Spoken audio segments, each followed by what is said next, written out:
할렐루야. 오늘도 주의 말씀과 은혜를 사모함으로 이전을 찾으신 여러분들을 주님의 이름으로 환영하고 축복합니다.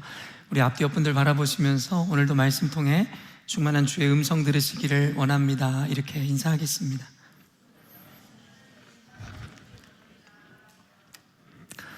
예배하기 앞서 우리 매주 은혜스럽게 또 찬양 인도하는 우리 찬양팀에게 좀 박수로 격려하고 축복했으면 좋겠습니다.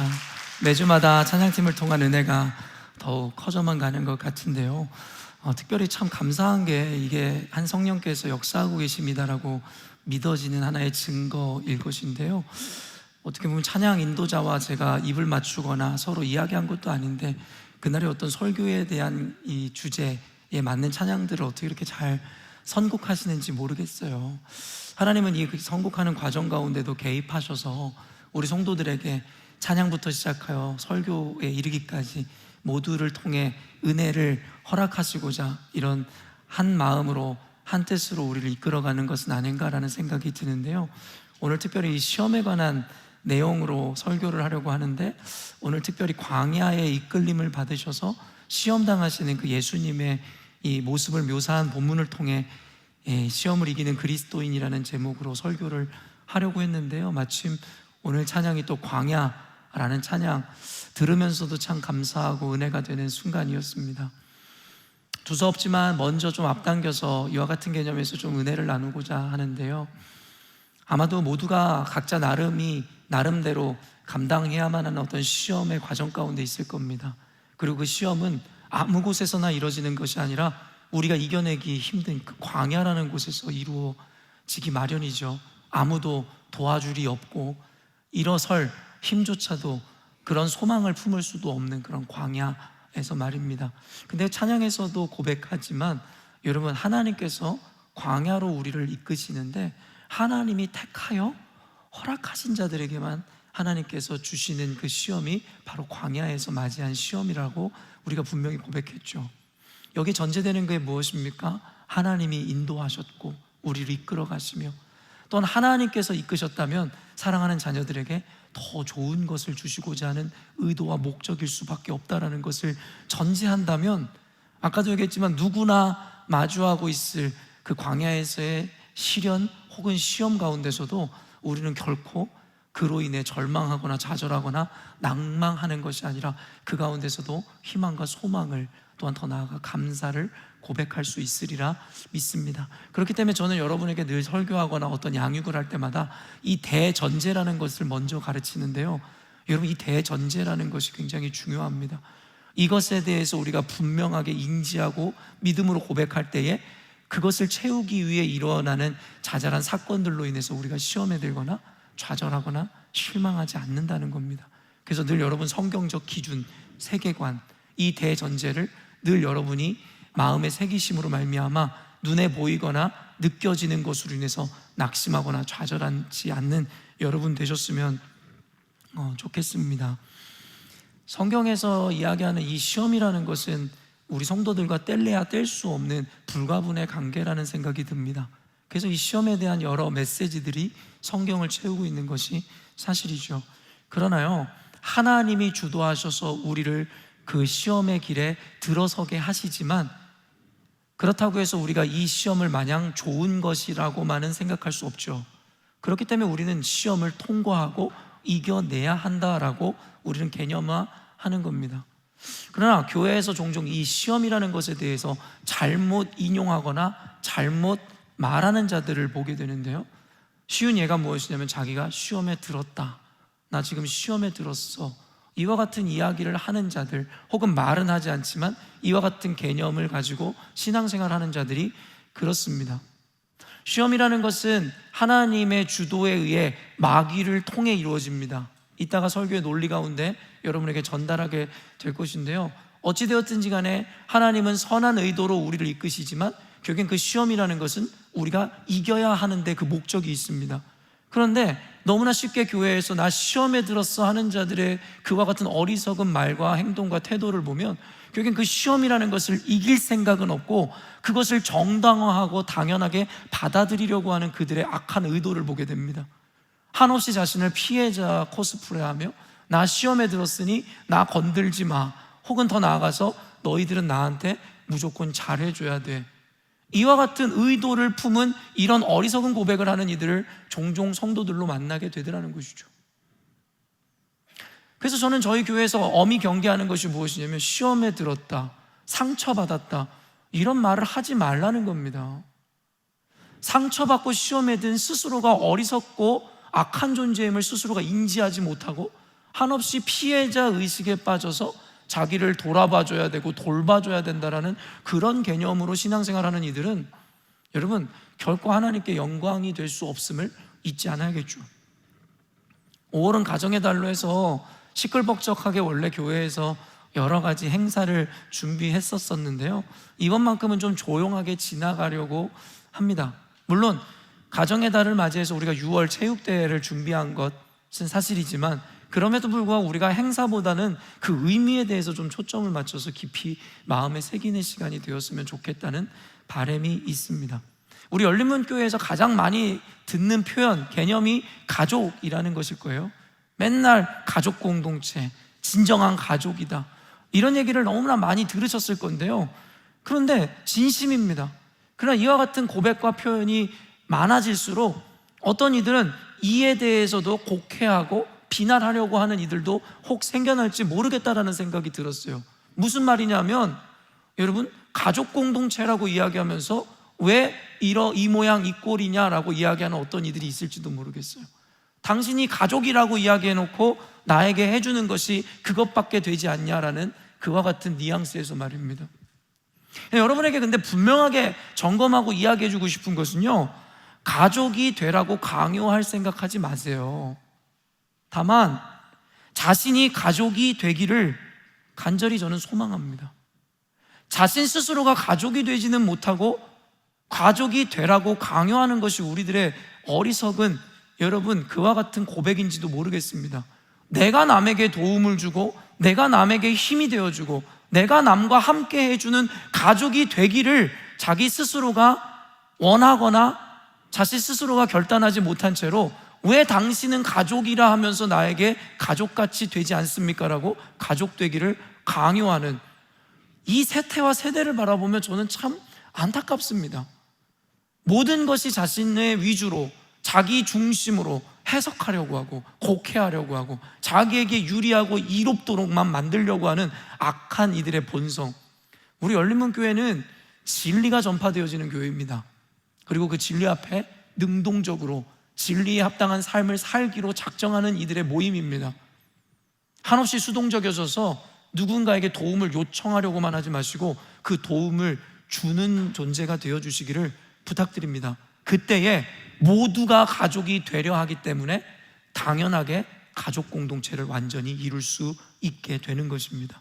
이 시간 우리 앞뒤 옆분들 바라보시면서 믿음의 고백으로 당신이 나의 가족이 되어주십시오, 이렇게 인사하도록 하겠습니다.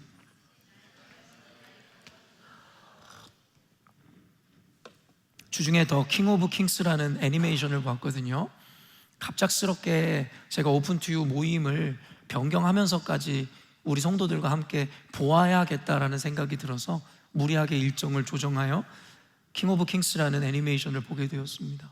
보기 전부터 참 많은 기대와 그리고 여러 가지 이미 소망함 가운데 그 애니메이션을 보게 되었고, 큰 기대가 있으면 실망이 더 큰 법이라고는 하지만 저는 그 기대에 이 넘치는 은혜를 이 애니메이션을 통해서 누리게 되었더랬습니다. 예수님의 생애를 다루고 있는 작품이었는데요, 이 스토리 안에 다양한 예수님의 어떠한 이 공생의 행적들과 이야기들이 그리고 그 상황들이 성경적으로 아주 잘 묘사되었던 그런 애니메이션이었습니다. 아마 이제 끝물이라 곧 극장에서 이제 더 이상 상영하지 않게 되어질 것인데요, 아마 우리 아이들에게 따로 극장에서 꼭 볼 수 있는 시간을 마련해 주든 아니면 시간이 많이 지난 이후에 아마 저희 교회에서 이 더 킹 오브 킹스를 상영해야 되지 않을까라는 생각을 해보게 됩니다. 아이들의 눈높이에 맞춰서 정말 애니메이션으로 너무나 성경을 성경대로 잘 묘사한 작품입니다. 여러분들에게도 강하게 추천해 드리고 싶은데요, 글로만 읽던 성경을 시각화하여 우리들에게 보여주는데 그 안에 큰 감동이 있었습니다. 옛날에 여러분 그 이집트의 왕자라는 애니메이션 기억하시나요? 아주 오래전 애니메이션인데 저는 모세가 물을 갈랐다라는 그와 같은 성경의 스토리를 글로만 보았는데 시각화하여, 물론 그때 당시에 진짜 그 애니메이션과 같이 바다길이 열렸는지는 모를 일입니다만은 글로만 보았던 것을 그렇게 시각화하니 이것이 얼마나 감동적이고 얼마나 드라마틱한 기적의 사건이었는지를 더 몸소 체험하게 되더라는 것이죠. 이번에도 그와 마찬가지로 시각화하여 우리에게 연출된 그 장면을 통해서 글로만 읽던 성경이 더 현실적으로, 그리고 내게 더 깊은 감동을 주기에 충분했던 것 같습니다. 아마도 여러분에게 앞으로 설교 가운데 그때 시각화되었던, 그리고 그때 누렸던 느낌들과 감동들을 여러분에게 예로 들어 인용하여 설교하는 날이 계속 이어질 것이라 생각이 드는데요, 오늘도 그 중에 한 가지 그 감동을 여러분과 나누고자 하는 것이었습니다. 바로 예수님이 광야에서 마귀에게 시험을 당하는 장면이 묘사되는데요, 그 장면을 보면서 저에게는 깊은 인상이 있었습니다. 그리고 그 이후에 그 장면을 통한 은혜를 기억하고 성경을 묵상하며 오늘의 설교를 준비하게 되었습니다. 오늘 본문에는 공생의 사역을, 공적 사역을 시작하기에 앞서 예수님께서 마귀에게 광야에서 시험을 당하는 그 모습을 묘사하고 있는 것이 오늘의 본문이었는데요, 1, 2절 말씀 한번 읽어보도록 하겠습니다. 예수께서 성령의 충만함을 입어 요단강에서 돌아오사 광야에서 40일 동안 성령에게 이끌리시며 마귀에게 시험을 받으시더라. 이 모든 날에 아무것도 잡수시지 아니하시니 날수가 다함에 줄이신지라. 여러분, 성경의 이러한 이 내러티브들은요, 거기 안에 영적인 원리들을 가득 채워놨고 성경적 세계관을 우리들에게 보여주는 이야기들입니다. 하나도 허투루 지나가시면 안 되는데요, 오늘 설교 제목이 시험을 이기는 그리스도인이잖아요. 그러니까 아까도 얘기했지만 저마다, 어린아이부터 노인에 이르기까지 저마다의 고난과 어려움, 그리고 시험이라는 것을 모두가 매 순간 마주하게 되죠. 그렇기 때문에 뗄래야 뗄 수 없는 불가분의 관계인 이 시험에 대해서 그럼에도 불구하고 그것을 인정하고 용납하고 주저앉는 것이 아니라 이기고 극복하는 것이 하나님께서 우리에게 주신 미션이기에 우리는 어떻게 하면 그 시험을 이겨낼 수 있을까를 배워야 하는데, 그 배움 역시도 성경의 원리를 따라 하나님이 주셨기 때문에 하나님의 방식이 아니라면 결코 그 시험을 이겨낼 수가 없는 것이죠. 출제자의 의도를 알아야 문제를 풀 수 있듯이 성경의 시험의 주체이신 하나님께서 우리가 가르치시는 그 원리들을 깨달아야 한다라는 것입니다. 여기에서 한 가지 원리를 우리가 발견해야 되는데요, 예수님이 성령의 충만함을 입어, 여러분 이 스토리 이전에 나오는 내러티브가 뭡니까? 예수님께서 세례 요한을 찾아가셔서 세례를, 침례를 받는 장면이 나와요. 그때에 이런 비둘기와 같은 성령이 임하심으로 이는 내 기뻐하고 사랑하는 나의 아들이라는 음성이 들려지죠. 여러분 얼마나 감격스러운 순간입니까? 그리고 예수님이 오늘 본문에 묘사된 것처럼 성령의 충만함을 입었을 것이 당연한 것이겠죠. 그러나 여러분 이 이후에 이어지는 내용이 뭐예요? 바로 그 순간 광야로 이끌려가 시험에 빠지더라는 것이죠. 이것이 하나의 영적인 원리입니다. 사람이 가장 주의하고 경계해야 되는 순간은 가장 잘 나가고 혹은 은혜가 충만한 순간임을 잊지 않아야 된다는 거예요. 우리가 오썸 집회라든가 신앙생활하면서 은혜가 충만하고 성령이 충만하면 이제는 모든 것이 탄탄대로이고 모든 것이 잘 될 거라는 기대를 품게 되죠. 그런데 성경은 우리들에게 전혀 다른 이야기를 전개합니다. 오히려 찬물을 끼얹기라도 하듯이 너희들이 가장 은혜가 되고 성령으로 충만한 그때가 곧 가장 위험한 순간이다라고 이야기하더라는 것이죠. 왜냐하면 마음의 긴장을 놓고 고삐를 풀어버리기 때문입니다. 850대 1의 이 싸움에서 승리했었던 갈멜산에서의 엘리야의 이야기를 제가 종종 여러분에게 하잖아요. 여러분 850대 거짓 선지자들과 엘리야와의 싸움이었습니다. 거기서 하나님의 기적으로 여러분 승리, 그래서 그 850명 모두를 쳐 죽이는 사건이 일어나게 되죠. 그 감격적인 승리와 기적의 사건, 여러분 근데 그 이후에 어떤 일이 일어납니까? 칭찬과 격려와 보상이 따르는 것이 아니라 여러분 악한 여왕의 여러분 협박으로 이어지며 너를 죽이겠노라 이야기합니다. 그때 여러분 엘리야는 그 위대한 승리를 여러분 경험했던 엘리야는 그 즉시 시험에 들어 여러분 광야로 도망하기에 이르더라는 것이죠. 그러면서 로뎀나무 아래 앉아 하나님을 원망합니다. 내가 더 살아 무엇하겠습니까? 나를 죽여주십시오. 그 위대한 승리와 기적, 그 충만함이 가득한 그때가 곧 시험이 임하는 그때입니다. 사실은 메커니즘을 살펴보면 그렇기 때문에 시험이 있어야 하는 것이죠. 여러분, 시험은 아무에게나 주어지는 것이 아니잖아요. 열심히 공부하여 HSC를 준비하고 수능을 준비하고 어떤 대회에 나가고 충분히 준비되고 자격을 갖췄을 때에 비로소 그 시험은 주어지는 겁니다. 그런 의미에서라면 우리가 무언가 준비되었고 성령으로 충만하고 은혜가 가득한 그 순간이 곧 우리가 시험을 당해야 하는, 여러분, 베스트 타이밍이라고 성경은 이야기하고 있더라는 거예요. 그러니까 이상히 여기지 말라는 것과 동시에 다른 한편으로는 여러분이 은혜가 가득하다면 그때를 더 주의하시라는 이야기도 더불어 해드리고 싶은 겁니다. 모순적이지만 참 재밌는 묘사가 방금 읽은 구절들에서 등장하게 되었는데요. 세례를 받으신 예수님이 시험을 받으시는데 성령에 이끌려 마귀에게 시험을 받으신다라는 거예요. 이게 좀 재밌는 표현 아닙니까? 성령님에게 이끌려 마귀에게 시험을 당하는 거예요. 여러분, 성령님에게 이끌렸으면 성령님에게 시험을 당해야죠. 반대로 마귀에게 이끌렸으면 마귀에게 시험을 당하는 거죠. 여러분, 이게 조금 더 자연스럽지 않을까요? 근데 그를 광야로 이끈 것은 성령님인데 시험을 주는 것은 마귀더라는 것이죠. 성령님이 마귀와 동역을 하시는 건가요?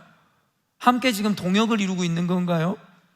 여러분, 우리가 배운 대전제가 무엇이에요? 하나님은 빛이시고 거룩한 분이시고, 여러분, 그러므로 말미암아 악한 존재를 상징하는 어둠의 빛은 함께 공존할 수 없다.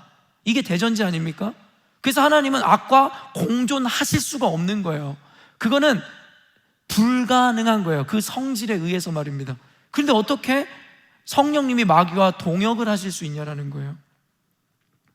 여기서 우리는 오해하지 말아야 되고 영적 원리를 깨달아야 됩니다. 바로 하나님이 마귀와 동역을 하는 게 아니라 하나님이 일방적으로 마귀를 이용하는 겁니다. 때로는 하나님이 이방의 왕들을 통해 이스라엘을 시험하고 구원하셨듯이 이방의 바로라든가 이런 페르시아의 고레스 왕, 선한 자들이 아니죠. 그럼에도 불구하고 하나님은 그들을 택하여 세웠노라고 이야기하십니다. 갈대아 사람 바벨론, 선한 자들이 아니죠. 그러나 하나님은 이스라엘을 시험하고 구원하기 위해 그들을 세우시고 이용하고 사용하시더라는 것이죠. 그리고 물론 그 이후에 이어지는 내러티브가 뭐예요? 하나님이 쓰시고 난 이후에는 그들을 모두 심판하시죠. 이 메커니즘을 여러분, 우리는 이해해야 한다는 겁니다. 아까 알파와 오메가라는 노래도 참 은혜가 되는데요, 그 가사 중에 제 마음에 은혜가 되었던 오늘의 순간은 뭐냐면 죄마저 덮는 그 손길. 여러분, 신앙생활을 하면서 우리는 단단히 착각을 하고 있는 개념이 뭐냐면 자신의 죄 때문에 자기가 지옥에 갈 거라는 두려움에 빠지더라는 것이죠. 물론입니다. 죄의 싹은 사망이기에 우리가 죽는 이유는 죄 때문이라고 성경은 분명하게 선언하죠. 그러나 우리가 구원을 받는 이유는요, 더 이상 죄가 없어서가 아니라 예수 그리스도를 믿음으로 말미암아 구원을 받는 겁니다. 여러분, 믿으십니까? 만약에 여러분 그리스도를 믿는 믿음으로 구원을 받는 것이 아니라 죄가 없어야 구원을 받는다라는 것이 사실이라면 여러분, 우리는 여전히도 율법주의 안에 있었어야만 합니다. 예수님의 은혜를 이야기하기보다는 율법주의를 가르치는 것이 그나마도 죄를 제거하는 데 훨씬 유리한 개념일 테니까 말입니다. 여러분, 우리는 죄를 멀리해야 합니다. 왜냐하면 아까도 얘기했지만 하나님과 죄는 공존할 수 없으니까요. 그렇기 때문에 우리가 하나님을 사랑하면 죄를 멀리하게 되어 있습니다. 그러나 죄가 그리스도로 말미암은 구원을 막아설 수 있을 거라고 착각하는 건 대단한 착각이고, 여러분, 그거는 불신앙입니다. 그리스도의 은혜는 죄의 크기와 동등한 거 아니에요. 동등한 가치가 아니라고요. 예수 그리스도의 십자가의 은혜는 우리가 어떤 죄악을 저질러도 그 죄의 크기와 가치와는 비교할 수 없는 넘치는 은혜이고 가치입니다. 그래서 덮을 수가 있는 거예요. 그래서 덮을 수가 있는 거라고요. 물이 바다를 덮은 같이. 여러분, 무언가를 덮는다는 거는요, 그것보다 훨씬 거대해야만이 덮을 수가 있는 거예요. 이게 상식 아닙니까? 근데 주님의 그 손길은 그리스도의 그 보혈은 우리가 어떤 죄를 저질러도 그것을 모두 덮을 수 있는 가치라는 겁니다. 그래서 우리가 도말한다라는 개념을 사용하는 거예요. 도말은 제거한다는 의미가 아닙니다. 덮는다는 의미입니다. 그래서 우리는 그리스도 앞에 기도할 때 주님 우리의 죄를 도말하여 주시고, 여러분 우리는 필연적 죄인입니다. 거룩하게 살려고 해도 죄를 지을 수밖에 없는 존재죠. 즉 지옥에 갈 수밖에 없는 존재입니다. 그러나 그리스도를 믿음으로 말미암아 그가 우리의 죄를 덮어주시는 은혜로 말미암아. 사랑하는 성도 여러분, 그러므로 사단을 두려워하지 마세요. 죄를 무서워하지 말라고요. 사단은 여러분 하나님의 하수인으로서 하나님께 이용을 당하는 존재이지 하나님과 여러분 자웅을 가리는 박빙의 존재가 아니에요. 근데 왜 이렇게 우리는 마귀를 두려워하고 죄를 두려워할까요? 여러분 하나님을 두려워하세요. 그리고 하나님을 사랑하세요. 그게 죄를 이기고 죄를 덮으며 우리를 구원으로 이끄는 유일한 방도이니까 말입니다. 이 개념에서 우리가 넘어가지 말아야 되는 개념이 무엇이냐면, 하나님과 우리가 존재하는 차원이 다르다고 했어요. 그 차원이 저 차원을 이해할 수 있고 저 차원은 그 차원을 이해할 수 없죠. 그래서 우리는 계시를 통해 하나님을 부분적으로 본다고 이야기했어요. 터툴리아누스라는 교부가 이 터툴리안이라고 이야기하죠. 이야기한 것이 무엇이었냐면 이런 개념이었습니다. 내가 하나님을 믿는 이유는 하나님은 불합리한 분이기 때문이다라고 이야기했죠. 무슨 말이냐면 내 이해에 맞지 않는 분이기 때문에 나는 하나님을 믿는다. 다소 모순적인 것 같지만 그 철학자 혹은 교부, 신학자가 이야기하는, 터툴리안이 이야기하는 개념은 이겁니다. 하나님은 우리를 완전히 이해할 수 있으시지만 피조물인 우리는 하나님을 완전히 이해할 수 없어야만 한다라는 겁니다. 물리적 개념에서도 이해할 수가 없죠. 그러므로 내가 하나님을 완전히 이해한다는 것이 어떤 의미인 줄 아십니까? 내가 하나님보다 더 고차원적인 존재이고 하나님보다 더 위대한 존재이다 라는 것을 개념하는 겁니다. 여러분, 오스왈드 챔버스가 이야기한 것처럼 불확실성으로 말미암은 확신, 다소 모순적이지요. 하나님을 알 수 없어야 도리어 그분은 하나님이 되시는 겁니다. 여러분이 하나님을 완전히 이해할 수 있으면 여러분이 하나님이셔야 하는 겁니다. 그래서 높은 것이, 많은 것이 여러분 낮은 것을 덮는 겁니다. 그래서 하나님은 우리를 완전히 이해하시지만 우리는 하나님을 완전히 이해해서는 안 됩니다. 약함이 강함이다라는 그 역설적 은혜를 여러분이 이해하셨습니까? 누가 약함을 좋아합니까? 그러나 내가 약해야만 하나님이 일하십니다. 내가 죄인이어야만 예수님이 필요합니다. 내가 하나님을 모르기 때문에 겸손합니다. 그렇기 때문에 우리는 하나님을 알아서도 안 됩니다. 알기를 원하지만, 그것을 갈망하지만 완전히 안다는 것은 이건 축복이 아니라 저주이며 애초에 불가능한 일이죠. 그러므로 죄를 두려워하지 마시고 마귀를 두려워하지 마시고 여러분의 불완전성을 부정적으로 생각하지 마시고 그로 말미암아 하나님의 위대하심과 크심을 보라는 역설적인 가르침입니다. 로마서 8장 28절 말씀입니다. 우리가 알거니와 하나님을 사랑하는 자, 곧 그의 뜻대로 부르심을 입은 자들에게는 모든 것이 합력하여 선을 이루느니. 모든 것이 합력하여 선을 이루느니라. 개정개혁 성경을 보면 거기에 각주가 있어요. 1 가로하고 각주, 그리고 그 각주를 따라 밑에 해설을 보면 이렇게 나와 있습니다. 어떤 사본에 하나님이 모든 것을 합하여 선을 이루시니라. 우리가 읽은 오늘 성경에는 모든 것이 합력하여 선을 이루느니라, 이와 같은 표현을 여기에서는 그 은혜의 주체를 하나님이라고 적극적으로 드러내고 있는 것이죠. 하나님은 모든 것을 통해서 여러분에게 선을 이루시는 분이십니다. 믿으십니까? 우리의 죄마저도, 우리의 어리석음마저도, 우리의 연약함마저도 하나님은 모든 것을 통하여 우리의 선을 이루시는 분이시라는 것이죠. 그렇기 때문에 신앙생활하는 데 있어서의 절대 안심이 주어지는 겁니다. 우리에겐 두려움이 없습니다.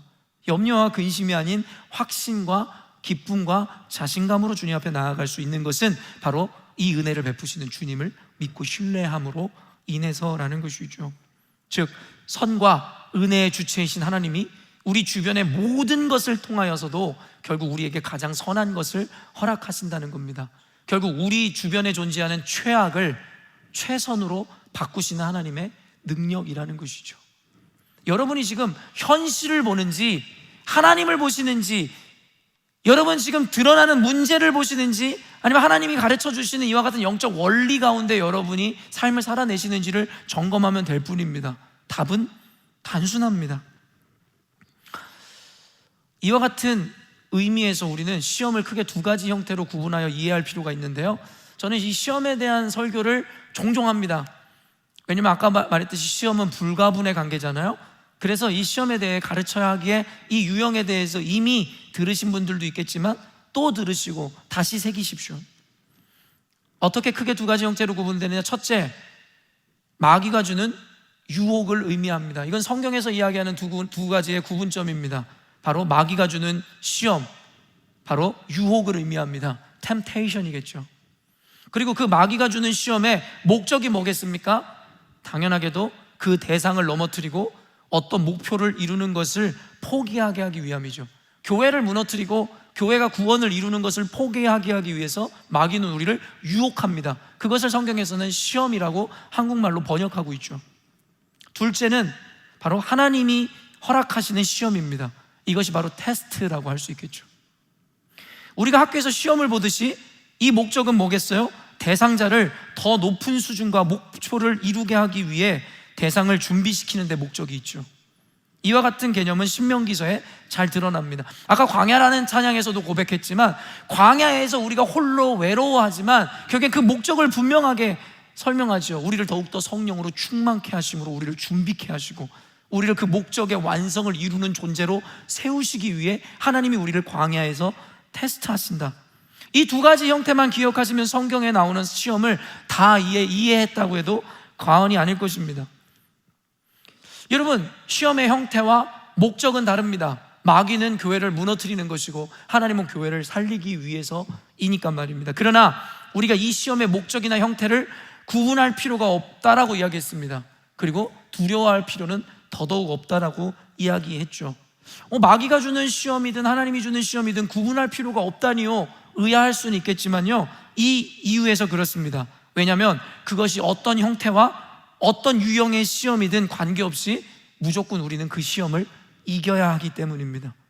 마귀가 준 시험이라고 해서 이겨야 되고 하나님이 주신 시험이니까 이기지 않아도 되고의 개념이 아니라, 형태와 목적은 다르지만 결국에 우리에게 주어진 시험을 우리는 모두 유형과 관계없이 이겨야 하기 때문입니다.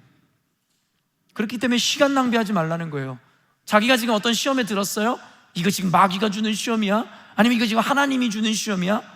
아까도 얘기했지만 시험의 모든 것을 관장하시는 분은 하나님이십니다. 마귀가 주었던 하나님이 허락하시든 주관하고 관장하시는 분이 하나님이시죠. 하나님이 허락하셨다는 겁니다. 그것을 구분할 필요가 없다는 이야기를 다시금 드립니다. 왜냐하면 우리는 그 시험을 이겨야 하는 존재이기 때문입니다. 우리는 인생을 살아가며 이와 같은 시험을 당하게 됩니다. 그것이 돈, 명예, 성공, 인간관계 등 물질적이거나 혹은 관념적이거나 그 어떤 형태로든 위기와 고난의 형태로 우리에게 다가오게 되죠. 지금 여러분이 당하고 있는 시험은 뭐예요? 재정적인 혹시 비자의 문제, 아니면 인간관계, 가족관계의 문제, 불확실한 미래에 대한 고민, 여러 가지가 될 수 있겠죠. 그때 우리는 눈앞에 거대한 위기 앞에 정면 돌파해서 그것을 깨부시고 이겨야 됩니다. 우회하거나 도망해서는 안 됩니다. 왜냐하면 우리가 눈앞의 시험을 통과하지 못하면 그 문제는 반드시 다시금 나를 찾아오게 될 것이기 때문입니다. 우연히 주어진 시험이 아니에요. 하나님의 의도에 의해 주어진 시험입니다. 그렇다라는 건 여러분이 목사와의 관계, 성도와의 관계가 불편해서 나는 이 교회 더 이상 못 다니겠다? 오케이, 그렇게 다른 교회를 가보십시오. 끝날 것 같죠? 그렇지 않다라는 거죠. 여러분이 바뀌지 않는 한 그 상황은 계속 내게 주어집니다. 그렇기 때문에 잠시 그 위기가 무섭고 두렵고 힘들어서 피했다가는 그 다음에는 더 큰 문제가 야기된다. 그게 성경적 개념입니다. 여러분, 마귀는 우리의 연약함을 잘 압니다. 마귀도 어느 정도 능력이 있거든요. 그래서 여러분이 뭐에 약한지 마귀도 이미 훤히 꿰뚫어 보고 있습니다. 그래서 이를 통해 우리를 유혹하고 시험합니다. 그리고 당연히 하나님도 우리의 연약함을 아십니다. 그래서 이를 통해 우리를 더욱 강하게 자라나게 하시길 원하십니다. 그러니 이래나 저래나 우리는 이 시험을 이기고 통과해야 합니다. 도망하지 마시라는 얘기입니다. 피하지 마시라는 얘기예요. 시편 18편 29절 말씀입니다. 내가 주를 의뢰하고 적군을 향해 달리며 내 하나님을 의지하고 담을 뛰어넘나이다. 제가 대학교 2학년 때 이 구절 때문에 깊은 은혜를 누렸던 말씀이거든요. 수십 년이 지난 이후에 다시 묵상하며 참 깊은 은혜를 다시금 느낍니다. 담을 뛰어넘는다는 이 표현이 저에게 그렇게 은혜가 됐더랬어요. 눈앞에 있는 담, 나를 지나가지 못하게 하려고 세워진 그 담을 뛰어넘는다는 표현이 왜 이렇게 저에게 용기가 되었는지 모르겠어요. 주석가들은 담을 뛰어넘는다는 표현을 다윗의 용기 혹은 완전한 승리를 뜻한다고 주석합니다. 다윗의 용기, 그렇죠? 여러분, 담을 뛰어넘을 용기를 누가 갖고 있겠어요? 그리고 그것을 뛰어넘는다는 것은 나에게 철옹성과 같이 나를 방해하고 있었던 것을 뛰어넘는 완전한 승리를 의미하는 것이겠죠. 결국 우리에게 주어진 시험을 우리 역시도 다윗과 같이 당당히 맞서서 뛰어넘어야 한다는 거예요. 그래야 우리는 완전한 승리를 하게 된다는 거예요. 여러분, 우리가 시험당함을 두려워해야 하지 않는 이유가 뭔지 아세요? 여러분, 우리가 실패를 두려워하는 이유는 뭐냐면 사실 우리가 낙방하거나 실패하거나 그리고 좋지 못한 결과를 받아들일까 봐 두려워하기 때문이잖아요. 그러나 여러분에게 분명하게 대전제를 다시금 가르쳐 줍니다. 우리는 절대 망하거나 실패하지 않습니다. 여러분, 않습니다. 여러분 믿으시잖아요. 하나님이 그것을 방치하실 수가 없어요. 방치하신다면 그분은 하나님이 아니신 거예요. 그런데 왜 하나님의 자녀들임을 자처하는 여러분들이 그 결과를, 실패를, 낙방을 두려워하시냐라는 거죠. 앞서 우리가 시험을 두려워할 필요가 없다라고 여러분에게 분명히 이야기했습니다. 왜냐하면 다시 한번 대전제를 또 가르쳐드리면 모든 시험의 주관자는 우리에게 가장 좋은 것을 주시기를 원하시는 하나님 아버지시기 때문입니다. 그게 마귀를 통해 이루어졌던, 성령을 통해 이루어졌던, 결국엔 그 주관자이신 하나님은 우리에게 이래나 저래나 합력해서 가장 좋은 것을 주실 테니까 말입니다. 그래서 다윗은 눈앞에 있는 시험과 난관을 주를 의지해서 넘은 겁니다. 자기의 능력과 수행 능력으로 뛰어넘은 게 아니라 주를 의뢰함으로 의지하여 그것을 뛰어넘은 거죠. 그렇기 때문에 여러분, 우리가 실패를 두려워할 것이 아니라 우리가 두려워해야 되는 게 뭔지 아세요? 과연 내가 주님과 함께 하고 있는가? 여러분, 내 인생이 망할까 봐 두려워할 것이 아니라 과연 내가 하나님의 자녀인가? 이걸 점검하셔야 되는 거예요. 여러분이 만약에 하나님의 자녀이고 하나님이 여러분과 함께 한다면 여러분은 어떠한 상황 가운데서도 결코 실패할 수가 없다는 겁니다. 근데 여러분, 순서가 틀렸어요. 신앙인들이 이와 같은 위기를 맞이하면 내가 이길 수 있을까? 이것 때문에 결과가 이렇게 되지는 않을까? 염려와 두려움, 그리고 내 능력으로 이걸 헤쳐나갈 수 있을까? 이런 거에 혈안이 됩니다. 그러나 여러분, 신앙인들은요, 문제를 보는 것이 아니라 문제보다 크신 하나님에게 초점을 맞춰 과연 나는 하나님께 속한 자인가? 종종 인용하지만 가나안 땅에 입성하기 위해서 여호수아가 난공불락의 성인 여리고성을 제일 먼저 만나게 되죠. 근데 그곳에 앞서기 이전에 하나님의 천사가 그 앞에 나타나서 이렇게 이야기합니다. 아니, 천사가 나타났을 때 여호수아가 그에게 묻죠. 너는 나의 사이드냐? 나의 편이냐? 아니면 적군들의 편이냐? 그때 뭐라고 천사가 이야기했다고요? 니더. 이러면 니더가 뭐라 그랬어요? A도 아니고 B도 아니다. 이건 너무나 놀라운 장면이에요. 전쟁을 앞두고 있는 난공불락의 여리고성을 앞두고 있는 그들에게 천사가 나타나서 묻는 것이 무엇이냐? 천사에게 당신은 우리 편입니까? 적군을 위한 겁니까? 라고 물을 때에 천사는 이것도 아니고 저것도 아니다. 그게 뭘 의미하는 줄 아세요? 하나님이 내 편이냐 제 편이냐를 묻기 이전에 과연 내가 하나님의 편인지를 먼저 물으라는 겁니다. 아까도 이야기한 것과 똑같아요. 왜 당신 나에게 가족처럼 대해주지 않습니까? 라고 이야기하기 이전에 내가 진짜 그 사람의 가족이었는지 먼저 점검하라는 겁니다. 왜 이렇게 어리석으십니까? 신앙인들이 왜 이 정도 논리도 원리도 모르시냐는 거예요. 자기는 하나님을 떠나 있으면서 하나님 앞에 위기 때마다 도와주세요. 이게 여러분 어떠한 당위를 갖습니까? 내가 하나님의 자녀일 때라야 하나님이 나를 도와주시고 내 인생을 책임져 주시는 거 아니에요? 자기는 불신앙적인 삶을 살고 교회와는 무관한 삶을 살고 교회와 말씀의 가르침과는 반대되는 삶을 살면서 그러면서 믿음이 있다랍시고 하나님 왜 나를 도와주시지 않습니까? 왜 나를 인도해 주시지 않습니까? 그럼 하나님이 우리에게 이렇게 묻지 않을까요? 내가 너를 굳이 인도해 주어야 하는 이유가 있니?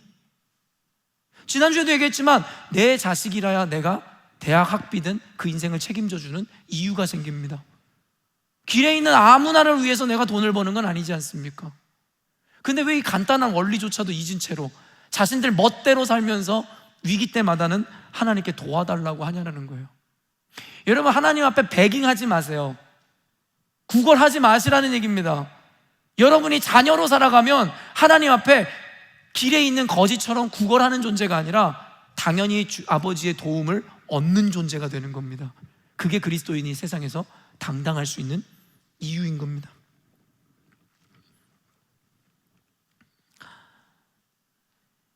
여러분, 우리는 본문을 통해서 우리가 쉽게 넘어지는 시험의 유형과 이를 이기는 비결을 배우게 될 것인데요, 굉장히 좀 디테일할 겁니다.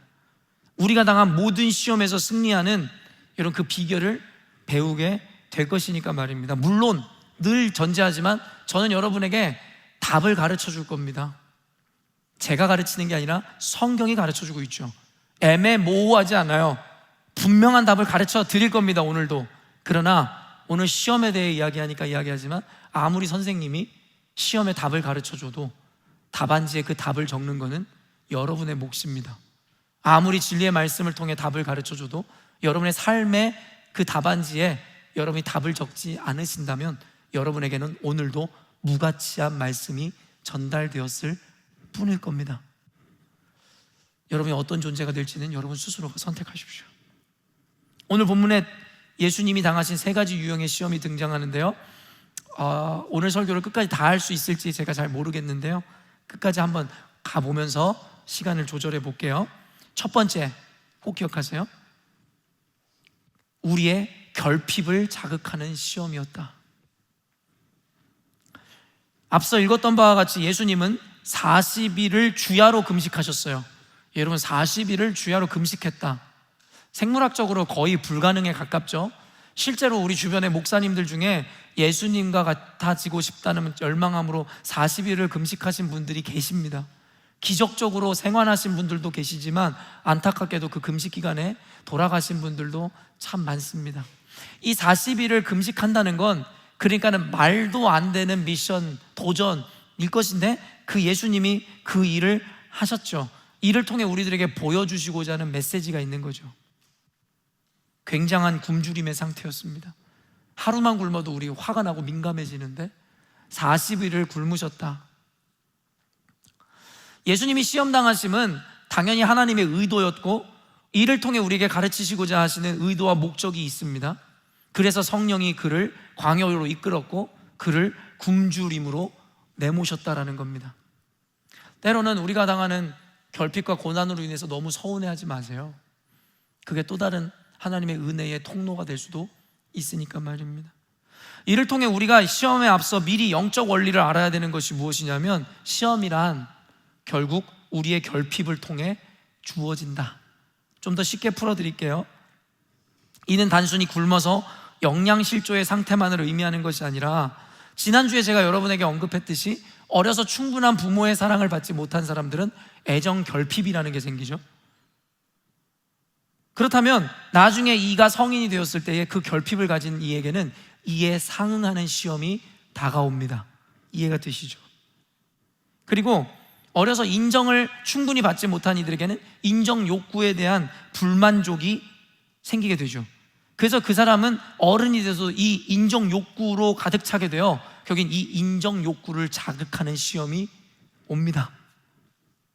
어려서부터 저처럼 찢어지게 가난하게 산 사람들은요, 오직 돈이 목적이 되게 되어 있어요. 제가 예수님을 만나기 전에 그래서 제 꿈은 부자가 되는 거였어요. 어떤 일을 하는 직업이 아니라요, 그냥 부자가 되고 싶은 거예요. 왜요? 돈의 결핍으로 인해서. 근데 그런 그가 제가 예수님을 만나지 않았다면 지금도 아마 돈의 노예가 되어 있었을 겁니다. 왜요? 그 결핍으로 말미암아서. 그래서 그 결핍으로 인해 시험이 오는 거예요. 여러분, 그래서 여러분이 시험 당하고 있는 걸 보면 다 달라요. 어떤 일은 건강에 대해서, 어떤 일은 인정받지 못하는 수치감에 의해서, 어떤 일은 사랑받지 못한다는 예적 결핍에 의해서. 모든 사람이 똑같은 시험을 당하지 않잖아요.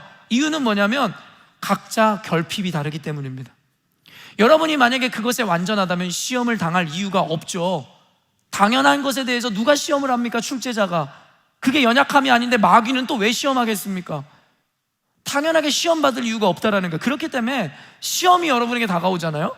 그러면 그 시험을 신경 쓰는 게 아니라 이게 내게 다가온 이유를 먼저 생각해야죠. 그리고 그 이유에는 나의 결핍이 있다라는 겁니다. 예수님이 굶주리시지 않았다면, 그 굶주림에 대한 결핍이 없었다면 오늘 이 시험은 오지 않았을 테니까 말입니다. 3절 말씀 읽어볼게요. 마귀가 이르되 내가 만일 하나님의 아들이었든 이 돌들에게 명하여 떡이 되게 하라. 여러분, 배고프지 않는데 돌을 떡으로 만들라는 시험이 올 이유가 있습니까? 가끔 가다가 여러분 맛있는 거를 배 터지게 먹잖아요. 그러면 그렇게 좋아하는 에그타르트가 내 눈앞에 와도 못 먹는 겁니다. 배가 너무 불러서 배가 찢어지게 됐는데 뭘 먹겠습니까? 근데 여러분, 내가 배고프고 허기지잖아요. 에그타르트가 뭡니까? 뭐래도 주면 주워 먹는 겁니다. 그래서 시험에 드는 겁니다. 결핍이 곧 시험입니다.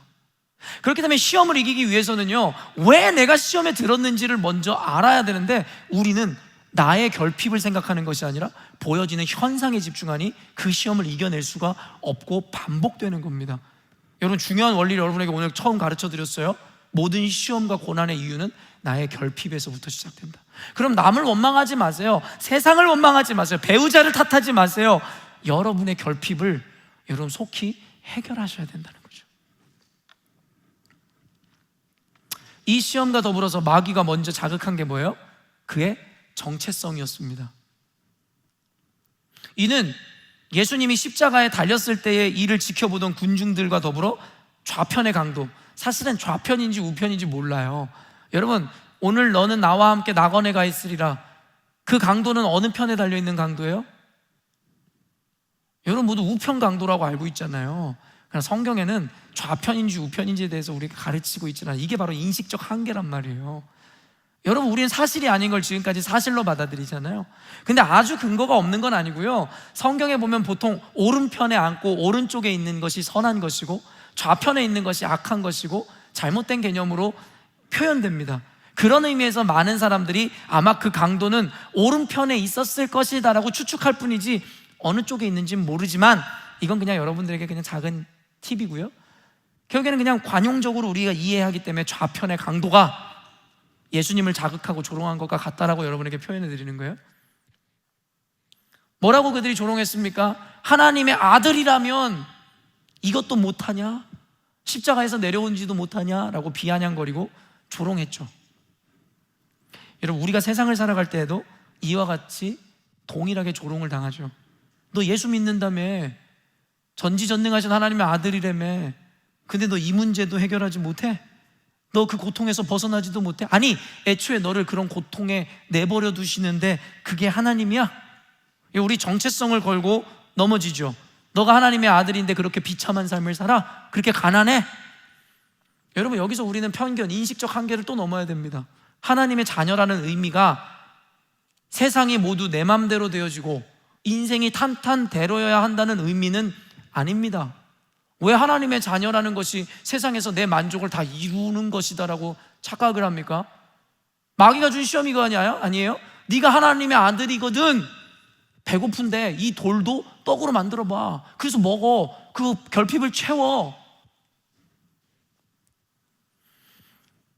그러나 하나님을 알지 못하는 세상과 또한 하나님의 자녀로서의 부르심의 의미를 온전히 이해하지 못하는 성도들은 이와 같은 조롱과 비아냥에 그대로 무너지게 되죠. 네 하나님의 자녀라면서 이렇게 그지같이 살아? 너 하나님의 자녀라면서 이 고통에 빠져나가지도 못해? 그 비아냥으로 인해서 우리도 좌절해서 세상과 같이 하나님을 원망하죠. 그리고 심지어는 나중에 교회를 떠나잖아요. 마귀는 이와 같은 정체성을 들먹이며 굶주림에 있는 예수에게 돌이 떡이 되라고 되게 하라고 시험을 했던 것이죠. 그런데요, 잊지 마세요. 돌이 떡이 되어야만 하나님의 자녀임이 증명되는 게 아닙니다. 우리의 결핍이 채워져야만 하나님의 살아계심이 증명되는 것은 더더욱 아닙니다. 돈이 없다고 해서 돈을 주셔야 하나님의 자녀입니까? 건강이 없는데 건강을 주셔야만 하나님은 살아계신 겁니까? 우리는 늘 끊임없이 이와 같은 시험에 직면합니다. 우리의 인생에 결핍이 없어야 한다고 생각하듯이 말입니다. 이에 대해서 예수님이 답하시죠. 4절 말씀입니다. 예수께서 대답하시되 기록된 바 사람이 떡으로만 살 것이 아니라 하였느니라. 여러분, 마귀의 시험에 전혀 예상치 못한 답을 예수님이 내시죠. 너무 엉뚱한 답이신 것 같은 거죠. 결국 굶주린 예수님께서 돌을 떡이 되게 하라 마귀는 시험하였지만, 예수님은 도리어 이렇게 반문하기라도 하시듯이 왜 돌을 떡으로 만들어야 하느냐,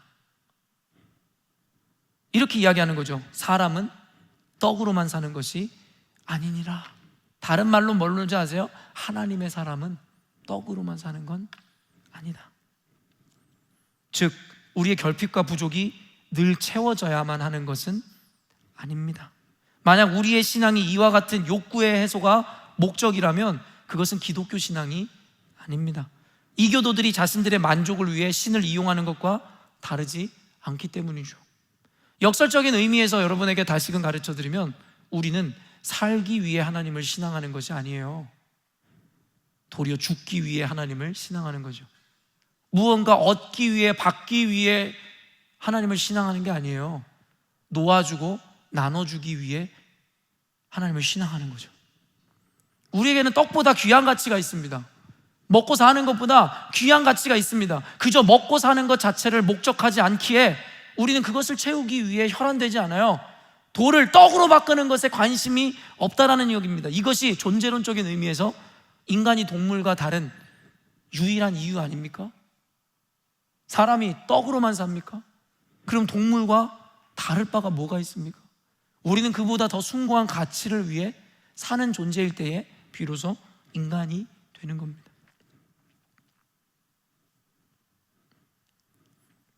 여러분, 지금까지 은혜가 되시나요? 끝내라는 이야기처럼 들리는데, 제가 지금 묻는 이유는 오늘 설교 여기까지 해야 되는지 아니면 다음을 이어가야 되는지에 대한 고민인데, 어설프게 건드렸다가는 다음 주에 별것 없을 것 같고, 오늘 건드렸다가는 끝까지 가야 될 것 같은데, 여러분 충분합니까?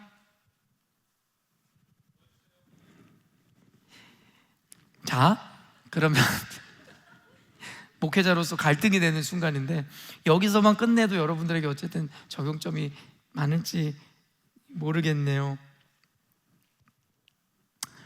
오케이, 그러면 오늘 설교는 결론을 맺어갈까 합니다. 오늘 여러분이 꼭 기억하셔야 되는 건, 다음 주 예정되진 않았지만 시리즈 설교를 듣기 전에 여러분이 미리 탑재해야 되는 기독교 관념이 뭐냐면, 먼저 대전제를 분명히 해라. 숲을 보아야지 나무 가지를 보지 말라는 이야기와 같습니다.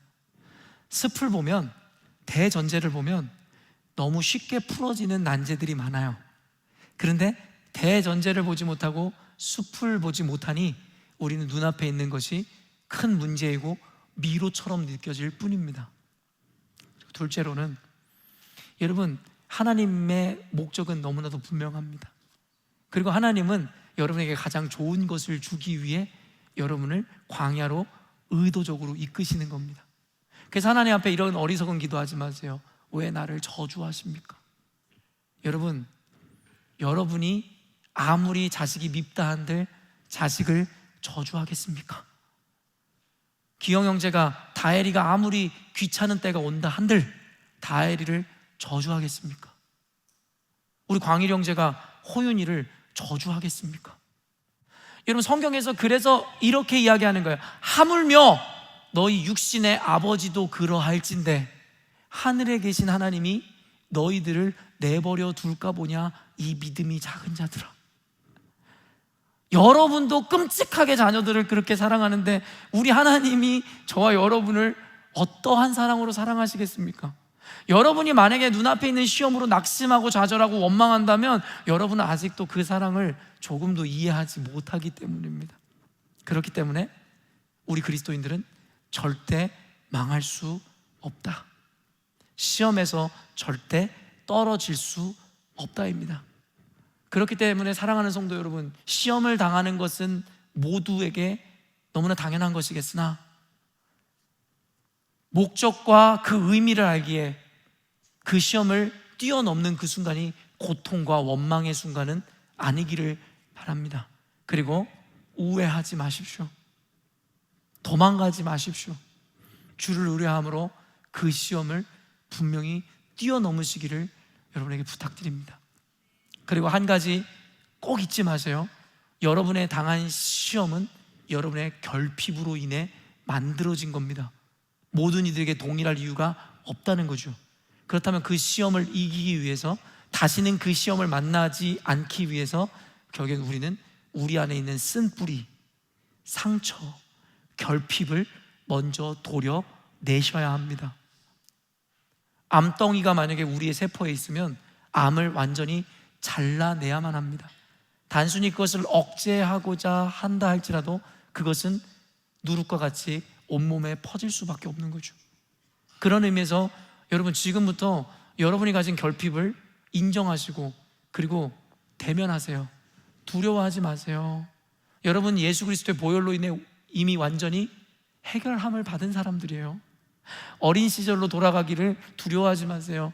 어려서 여러분을 학대했던 부모를 대면하는 것을 무서워하지 마세요. 여러분에게 수치와 모욕을 주었던 그 상황을 직면하는 것을 두려워하지 마세요. 두려워하는 이유는 이길 수 없기 때문인데 우리는 이미 그리스도라는 백을, 그리고 하나님의 능력을 소유한 자들이기 때문에 사자 앞에서도 두려울 것이 없는 거예요. 사자를 두려워하는 자는 사자에게 잡아먹히는 자가 두려워하는 거지, 사자를 조련하는 사람은 두려워하지 않듯이, 우리가 나를 보호할 수 없었던 그 작은 아이일 때라야 부모의 폭행과 폭력을 두려워했던 것이지, 지금은 그 부모를 두려워할 이유가 없습니다. 여러분을 괴롭게 했던 재정과 관계의 문제, 여러분의 마음에 상처를 줬던 그 이성에 대해서도 여러분 더 이상 두려워하거나 직면하는 것을 어려워하지 마세요. 여러분에겐 이미 사랑하는 아내가 있고, 그리고 이미 그리스도로 말미암아 회복된 자아가 있지 않습니까? 그때 왜 나를 버렸던, 배신했던 친구, 나를 버렸던 이성, 그로 말미암은 상처, 그 결핍을 아직도 어리석게 쥐고 있지 말라는 겁니다.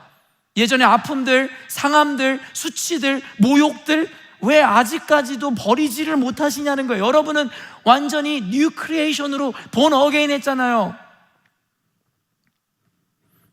이런 결국에 설교를 줄여지지 않아요. 준비한 건 안 한다는 거지, 저는 시간을 채우기 위해서 지금 다른 말들을 계속하고 있는 거예요. 통역하는 해영자매가 힘들겠지만 여러분, 여기에서 하나님의 음성을 들으세요. 제가 이 귀한 시간에 괜히 여러분에게 헛소리를 할 이유가 없을 테니까 말입니다. 저는 여러분을 봅니다. 그리고 저는요, 여러 이유에서 여러분의 결핍을 이미 봅니다.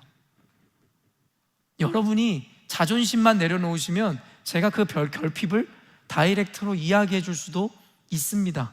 근데 하지 않는 이유요, 여러분은 감당하지 않을 테니까 말입니다. 그리고 감당할 만큼의 건강한 자아를 아직 갖추시지도 않았으니까 말입니다. 언제든 자신 있을 때 찾아오세요.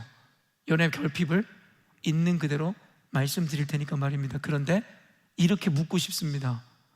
감당할 자신 있으세요? 감당할 자신이 없는 것도 우스운 일입니다. 이미 그리스도로 말미암아 완전히 자유함을 입었노라고 이야기하면서도 당당하지 못한, 과연 우리의 모습은 무엇에 대한 결핍이고 무엇의 모순에 빠져 있는 결과일까요? 오늘 여러분에게 말미했었던 것은 굉장히 영적인 여러분들에게 전하는 메시지입니다. 그리고 그 메시지 안에 회복이 있습니다. 여러분 아마 본질적으로 갈아엎어지고 근간의 다시금 쌓아지는 놀라운 기적 가운데로 초청을 받았는지도 모르겠습니다. 영성가들이 이야기하는 원리 한 가지만 이야기할까요? 보편적으로 선인지 후 체험입니다. 무슨 말이냐면 하나님이 어떤 문제를 해결하거나 영적인 어떤 걸 경험하게 하기 위해서 먼저 우리로 하여금 인지하게 하시고 고민하게 하세요. 그런 다음에라야 성령의 능력으로 그것을 채우시기 시작합니다.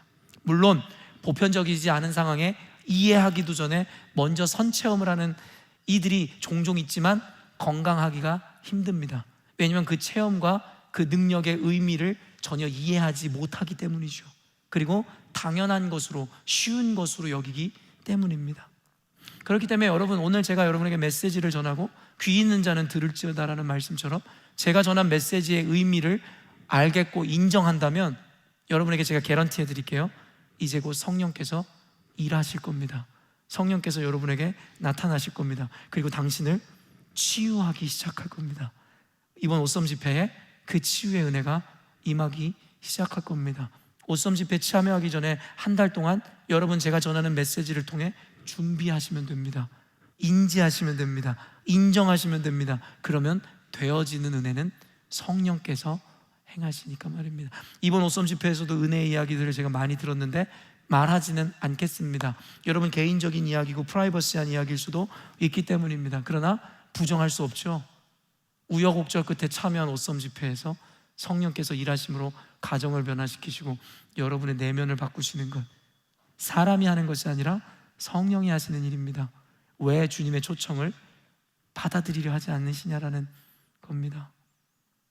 이번 옷섬 집회의 주인공은 여러분이 되시길 원하고, 그로 말미암아 여러분은 결핍 없는, 더 나아가 어떤 시험을 당하든 능히 승리하시는 저와 여러분 되시기를 주님의 이름으로 축원합니다. 기도하겠습니다.